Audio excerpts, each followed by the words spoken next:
আমাদের লেসন 6 বাজার যে সার্কিটটা আমরা আজকে করব হাতে কলমে সেটার মধ্যে কি আছে এবং এটা কি করতে হবে স্টেপগুলো আমরা দেখি। তো এখানে লেসন 6 এর যে বর্ণনাটা দেওয়া আছে সেটা হলো আমরা একটা অ্যাক্টিভ বাজার করব যেটা বিপ করবে এবং বিপ সাউন্ড করবে এবং এটা একটা পিএনপি ট্রানজিস্টর দিয়ে বানানো হবে। সো অ্যাজ ইউজুয়াল রাসবেরি পাই ব্রেডবোর্ড বাজার। তো এই সার্কিটে আমরা প্রথম পিএনপি ট্রানজিস্টর ইউজ করব। সো এই ট্রানজিস্টর নাম্বার হলো পার্ট নাম্বার হলো 8550। আর আমরা এখানে যেটা করব আমরা একটা রেজিস্টার নিব যেটা 1 কিলো ohms। তো এটাও একটা নতুন, সোফার আমরা এটা দিয়ে করি নাই কাজ, বেশ কিছু জাম্পার ওয়্যার লাগবে। তো এখন দেখা যায় ইলেকট্রনিক বাজারটা কি। এটা ছোট্ট একটা বাজার, এটা যেটা সানফাউন্ডার কিটের সাথেই এসছে।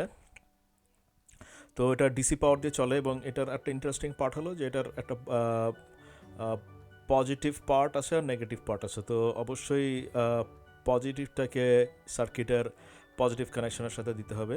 তো এই স্কেমেটিক ডায়াগ্রামটা এখানে দেখাচ্ছি। স্কেমেটিক ডায়াগ্রাম এখানে দেখা যাচ্ছে বাজারে যে পজিটিভ পার্ট আছে সেখানে আমরা 3.3 ভোল্টেজ অ্যাপ্লাই করব, আর অন্য পার্ট যেটা নেগেটিভ ওটা যাবে হলো ট্রানজিস্টরের সাথে কানেক্টেড হবে।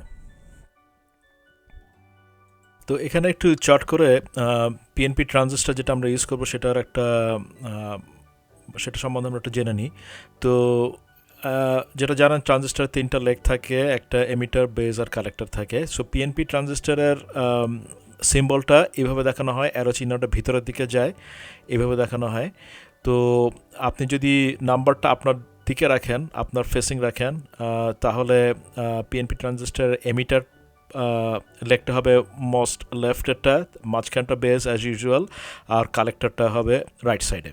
সো 1 2 3 এভাবে যদি কাউন্ট করেন তাহলে এমিটার, বেজ, কালেক্টর, ঠিক এভাবেই আমাদের কানেকশান দিতে হবে আমাদের সার্কিটে, না হলে কিন্তু আমাদের এটা কাজ করবে না।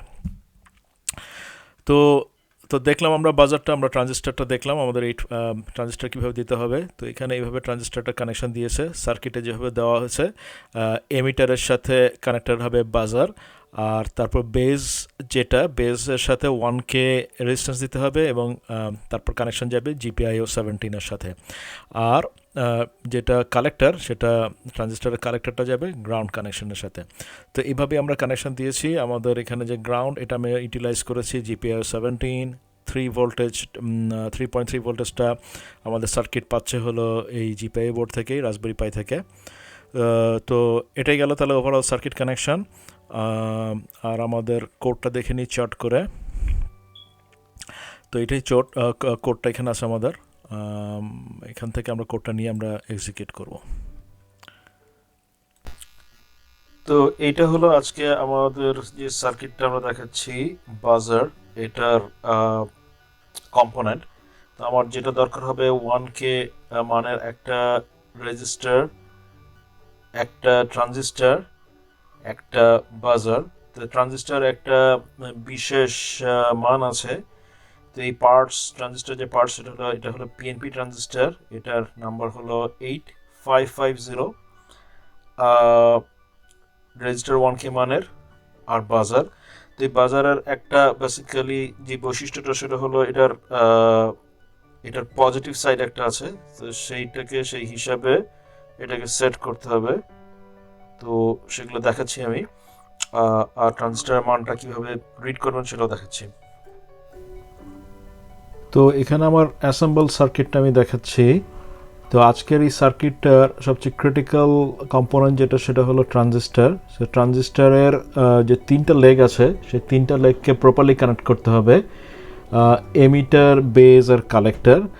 তো এই ট্রানজিস্টারটা হলো পিএনপি বেস ট্রানজিস্টার। তো এটার পিন আউটটা কেমন হবে সেটা আলাদা ডায়াগ্রাম দেখে এটা জানতে হবে।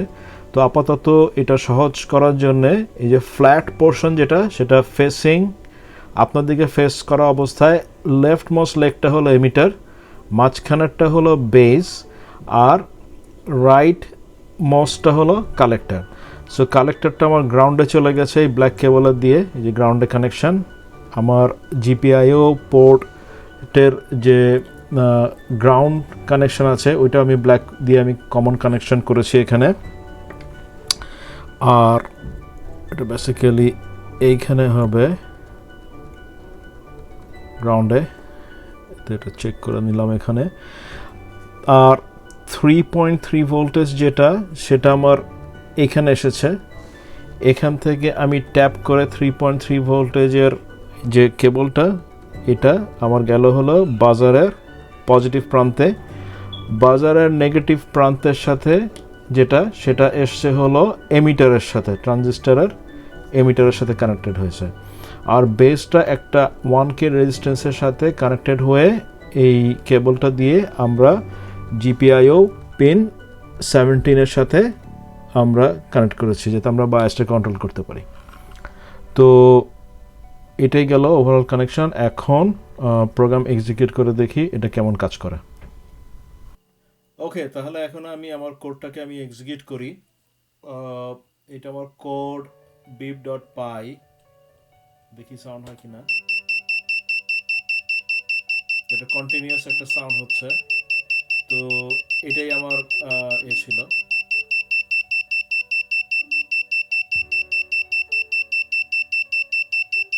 অ্যাজ এক্সপেক্টেড আমার সাউন্ডটা হচ্ছে এখানে, ডিপ সাউন্ডটা।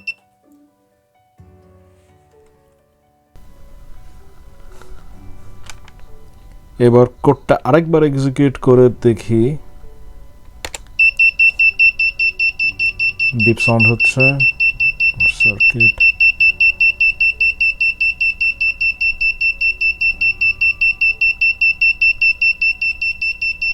বিউটিফুল, ইট ওয়ার্কড। বন্ধ করে দিলাম।